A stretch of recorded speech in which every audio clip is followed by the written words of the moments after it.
आज इस वीडियो के बाद आपको आपके फेल होने का रीज़न पता चल जाएगा एंड पता है कैसे? आप बताओगे। Hi guys, welcome back to my channel golden attempt girl and this is your mentor and guide CA Mamta. So, ask first question, the only question that you have to ask to yourself. Why did I fail? The simplest question, why did I fail? Yes. And अब कुछ बच्चे बोलेंगे कि अगर हमें ये पता होता तो हम पास ही नहीं हो जाते।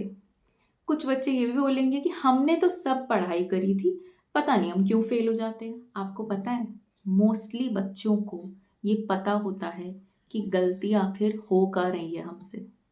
यस, शॉकिंग ना? आपका इंस्टिंक्ट, आपकी आत्मा आपसे कभी झूठ नहीं बोलती है। सिर्फ बात इतनी सी होती है कि हम एक्नॉलेज नहीं करते हैं, हम एक्सेप्ट नहीं करते हैं, झुठलाते रहते हैं कि हमने तो सब पढ़ाई कर ली है, गलती यहाँ थी वहाँ थी, हमारी तो कोई गलती नहीं है, हमने तो सब पढ़ाई कर ली है। As a matter of fact हम मान भी लेते हैं कि गलती इसकी थी या उसकी थी या किस्मत की थी, बट लेट्स से कि ये केसेस भी शायद 10% ही होते होंगे। 90% बच्चों को पता होता है कि गलती किसकी है, गलती कहाँ हो रही है। सो इस एक्सेप्टेंस के लिए सबसे पहले तो अपने साथ बैठो। और अगर आपको अपने ऊपर भी इतना भरोसा नहीं है कि आप अपने आप को अनबायस्ड तरीके से नहीं देख सकते हो या अपने आप से झूठ बोल सकते हो, भगवान के आगे बैठो, तब शायद आप अनबायस्ड तरीके से अपनी गलतियों को, अपनी खामियों को एक्सेप्ट कर पाओगे, एक्नॉलेज कर पाओगे। मैंने कुछ फैक्टर्स की लिस्ट बनाई है, कुछ मिस्टेक्स की लिस्ट बनाई है रादर, जो बच्चे गलती करते ही करते हैं। आपके लिए इजी हो जाएगा अगर आप यही गलतियां कर रहे हो, तो इट्स इजी कि आपने आइडेंटिफाई कर लिया, अब आपको उस पर काम करना है। अगर आप इसके अलावा कोई गलतियां कर रहे हो, कोई मिस्टेक्स कर रहे हो, तो आपको वो आइडेंटिफाई करनी पड़ेंगी, तभी उसका रेजोल्यूशन हो पाएगा। फर्स्ट फैक्टर जो इन्वॉल्व है दैट इज कॉन्सेप्चुअल क्लैरिटी। आपको कॉन्सेप्ट ही नहीं पता, आपको टॉपिक ही नहीं समझ में आया, ठीक से चैप्टर नहीं समझ में आया, तो take help from your coaching classes, take help from YouTube. मतलब आजकल इतनी हेल्प अवेलेबल है ना, आप बस लेने वाले बनो। मैं क्या करती थी, अगर मान लो मैंने एक बुक से पढ़ा, ठीक है, अब मुझे 90% या 95% वहां से समझ में आ गया है, 95% of the chapters let's say समझ में आ गए हैं। अगर मुझे एक दो टॉपिक नहीं समझ में आ रहे हैं, what I used to do, मैं यूट्यूब पे सर्च करती थी किसी भी टीचर का। जिस टीचर का मुझे समझ में आता था, मैं अपना नोट कर लेती थी कि ये इस एंगल से, इस पर्सपेक्टिव से ये टॉपिक समझा जा सकता है या मुझे समझ में आ रहा है उस पर्सपेक्टिव से। तो मैं किसी भी टीचर से, मुझे समझ में आता था। इट्स जस्ट कि आपको ज्ञान लेना है, ठीक है, कहीं से भी लो। So help is immensely available everywhere. तो आप सर्च करो, आपको ज़रूर हेल्प मिल जाएगी, कहीं पे भी आप अपने सीनियर्स से भी गाइडेंस ले सकते हो। Second is time management. अब ये टाइम मैनेजमेंट जो है ना, ये बहुत जगह पे अफेक्ट करता है।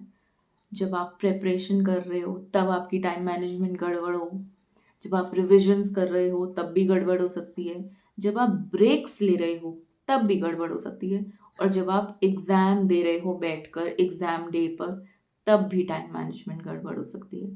तो आप सोचो कि आपके साथ ये हो रहा है या नहीं। Third is exam pressure. Yes, student super intelligent, पढ़ाई उसने पूरी कर ली है, पर एग्ज़ाम का प्रेशर ही उसे खा गया है। जैसे एग्ज़ाम्स नज़दीक आते जाते हैं, वो प्रेशर लेता जाता है। तो आप मेडिटेशन ट्राई कर सकते हो, सेल्फ टॉक थेरेपी ट्राई कर सकते हो, जिसमें आप अपने आप से पॉजिटिव बातें करो कि आपको जो आप पढ़ रहे हो वो समझ में आ रहा है, आपके एग्ज़ाम्स अच्छे होंगे। तो आप पॉजिटिव बातें करोगे तो आपका एग्ज़ाम डेज तक भी माइंड पॉजिटिव बिहेव करेगा, आपको वो प्रेशर नहीं फील होगा। Fourth point is writing practice and presentation. Trust me, बहुत बच्चे ये गलतियां करते हैं, राइटिंग प्रैक्टिस नहीं करते हैं। आई नो दैट उनको जितना मर्जी बोल लो वो नहीं करते, उन्हें पता है उन्हें करनी है बट नहीं करते हैं। फिर वो कहते हैं मेरे मार्क्स एग्रीगेट में शॉर्ट हो गए, मुझे कंटेंट नहीं याद आ रहा था। अगर आप पूरे एफर्ट्स ही नहीं दोगे तो आउटकम अच्छा कैसे आएगा? जितना इनपुट का परसेंटेज होता है उसी हिसाब से आउटपुट का परसेंटेज होता है। अगर कहते हैं ना गार्बेज इनपुट गार्बेज आउटपुट, तो जितना इनपुट अच्छा रखोगे, जितने एफर्ट्स अच्छे करोगे, अच्छी प्रैक्टिस करोगे, उतना ही आप एग्जाम में याद रख पाओगे, उतना ही लिख पाओगे, स्पीड मेंटेन हो पाएगी। और कुछ बच्चों के साथ ये होता है कि सब सही चल रहा है फिर भी एग्ज़ाम क्लियर नहीं हो पाता, उसको हम कहीं ना कहीं लेस परसेंटेज ऑफ स्टूडेंट्स के साथ जो होता है वो कह सकते हैं कि लक फैक्टर भी होता है। बट स्टूडेंट्स के तो 100 मार्क्स भी आते हैं ना एक सब्जेक्ट में। सो पढ़ाई तो हो सकती है, इट्स नॉट इम्पॉसिबल। आप ना ऐसे सोचो कि there is always room for improvement. अगर ये बात एक कंपनी का सीईओ सोच सकता है तो आप और हम तो उस लेवल पे कहीं दूर दूर तक नहीं है। तो हम क्यों नहीं ये सोचते कि there is room for improvement? सोचो।